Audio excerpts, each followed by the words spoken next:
Hi, welcome to Superhero Rundown. I'm Crimson, and today we'll be discussing the gay goo rom-com that took the alphabet mafia by storm. And by that I mean just my wife. It's Venom.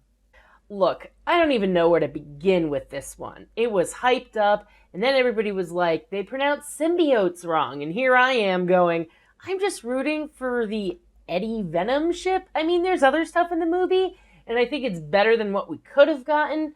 But at the end of the day, Venom and Eddie are going to be way better than bargain bin Elon Musk. Sorry, that was Poundland Elon Musk. Now, there's a lot to unpack here, but I really like how they show how many gay people live. One person discovers your orientation or that you're LGBTQ+, and you could get fired. Paycheck to paycheck, being abandoned by people you love, it's all relevant to some people's gay experience, especially if you aren't rich. I mean, there's so much gay subtext that I hesitate to call it subtext. Here's just some examples. Venom calls Eddie's name for the first time, and Eddie freaks the fuck out, proving that Venom is definitely the top here. This.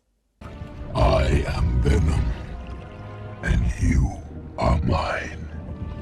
Look, if that's not true possession kink, then I don't know what the hell is.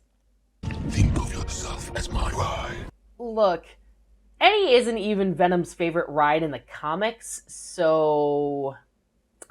And that's just the ones I came up with off the top of my head. In the article from Birth Movies Death, Lee Monson elaborates on the two's relationship. Eddie and Venom have an initially antagonistic relationship, wherein Eddie is used as a means to powerful ends, but Venom becomes convinced of the value of humanity through continual prodding and playful banter with his new host. Eddie doesn't really come to discover any depth to Venom's hungry personality, and Venom's change of heart isn't motivated by anything demonstrably extrinsic to his relationship with Eddie. So the rapport that builds between them is framed less like a parasitic intruder and his reluctant vessel learning to get along than between an affectionately bickering couple. And I think that comes across in the film. There's a point where this happens. Mask! Copy! All right, have it your own way. Mask! Copy! And by then, they're embracing each other like the gay couple we know they are. A lot of people that I know didn't like this movie, and I can see why, but I did like it and thought it was a lot of fun to watch, even with bargain bin Elon Musk. TJ Maxx Elon Musk. His relationship with his symbiote is more, I want to do good for the environment, so I'm going to trust the alien who showed up on my doorstep and said, take me to space. Yeah, nothing suspicious about that at all. And this is definitely bargain bin Elon Musk. Sorry, dollar store Elon Musk. Because no government official is actually getting involved with this or trying to stop him. Like, at all. Anyway, at the end of it all, you're rooting for the boyfriend duo of Eddie and Venom, and I loved every second of that. Riot, the Elon Musk symbiote, kills Eddie, and that undoubtedly pisses off Venom, who finds him and heals his ass. Venom climbs the rocket and drops, destroying the rocket, the Elon Musk wannabe, and Riot inside. Venom sacrifices himself to save Eddie and throws him into the sea. How romantic. I like that this movie took a risk. It was very refreshing, to say the least. In Venom's subtext and the race for on-screen LGBT+ representation, Kate Gardner writes, superhero films have never been a particularly open genre for LGBT+ characters. While television allows for more representation, the films are all strictly heterosexual. Sure, Steve and Bucky might make googly eyes at each other and fight for each other, but we had better put in a scene of them reminiscing over a couple of girlfriends in Captain America Civil War so that we don't run the risk of anyone thinking they're actually a couple. While the films have progressed to show open, affectionate friendships between male characters, women barely talk to each other though, so no luck on that front, there is still no canonical on-screen LGBT+ rep. I have to give it to the movie for that. There were at least 6 different times where I paused the movie and was like, hold up. Because I couldn't believe that I was seeing gay text on screen. And not just gay, bisexual. In Venom, sexuality is a sticky, fluid, Freudian mess, Charles Pullum Moore tells us. While there's nothing close to a sex scene to be found anywhere in Venom, there are a handful of moments infused with a decidedly sexual energy that feel kind of at odds with the movie's broy, wish fulfillment elements. That is, until you recall, this is a movie about a man wearing a living latex monster suit that likes to eat people for pleasure. Yeah, Eddie and Venom both want Anne by the end of the film. And at one point, Venom possesses Anne to go rescue Eddie, and they transfer Venom back to Eddie from her via a kiss that Anne later says was Venom's idea.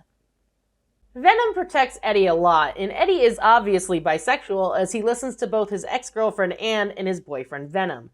Venom even tries to stop Anne from going to help them with the bad guys, but she goes, "Shit, I'm coming too." That was a poor choice of words on my part, and ends up helping them anyway. Kate Gardner expands on this. It may seem like a small detail, but there is no moment in the film where the ostensible heterosexual Eddie Brock gives us a wink and a sly "but no homo" as he and Venom interact. At one point, he says Venom is up his ass, and by the end of the film, they've slipped into casual banter where Venom says that Eddie's ex-girlfriend Anne belongs with them. Not with just Eddie, with the both of them. Lee Monson also expands on Anne as well. Eddie's arc with Anne is supposedly that he needs to win back her affections after he betrayed her trust, but Venom effectively acts as a rebound partner who doesn't distract from Eddie's romantic tension with Anne, but in fact amplifies it. Venom isn't just Eddie's new partner, but he's Eddie's hype man, encouraging Eddie's relationship with Anne because it will make both Eddie and Venom happy to see it culminate. Exactly. Not just Eddie. Both he and Venom will have Anne. I also like that this is not some abusive relationship either. It's actually pretty wholesome, even with the innuendo peppered in the script. In Birth Movie's Death, Lee Monson again breaks down the best parts of Venom by saying, "Their banter is quippy and quarrelsome instead of directly confrontational. They bond over their mutual existence as losers to the point that Venom has a complete change of heart about humanity. How organically that evolution is written is a different story, and the culmination of their arcs is that they enter into a symbiotic relationship with one another. They aren't of one mind, but they care about one another, and their disagreements come across as playful instead of controlling or abusive." I mean, there's actually a part that is well set up in the film where Eddie goes to a convenience store and can't stop a guy from robbing Mrs. Chen. By the end of the movie, he has Venom not only intimidate the guy, but straight up eats the guy and tells Mrs. Chen that he has a parasite. And at that point, it's a term of endearment. I'll end on this quote because it basically sums up my feelings on the film, and to be completely honest, I'm down for Let There Be Carnage. All of this works because Hardy just goes for it, in a way that recalls Johnny Depp in the first Pirates of the Caribbean or Bruce Campbell in the Evil Dead movies. Even if you don't like those films, you have to respect the lead's level of commitment. Prestige actors often get flack for jumping into superhero movies and selling out, but that doesn't capture what Hardy does in Venom. He delivers a genuinely unforgettable performance, playing Eddie and Venom like a grotesque version of Jim Carrey in The Mask or on the set of Man on the Moon. In so many ways, Venom purports to be a boilerplate anti-hero origin story. Thankfully, Tom Hardy refused to let it be so average. Finally, I have a Venom movie that I like, and it's the perfect gay goo rom-com. If you don't like it, that's fine, but I find it to be absolutely wonderful and a perfect end to my Pride Month.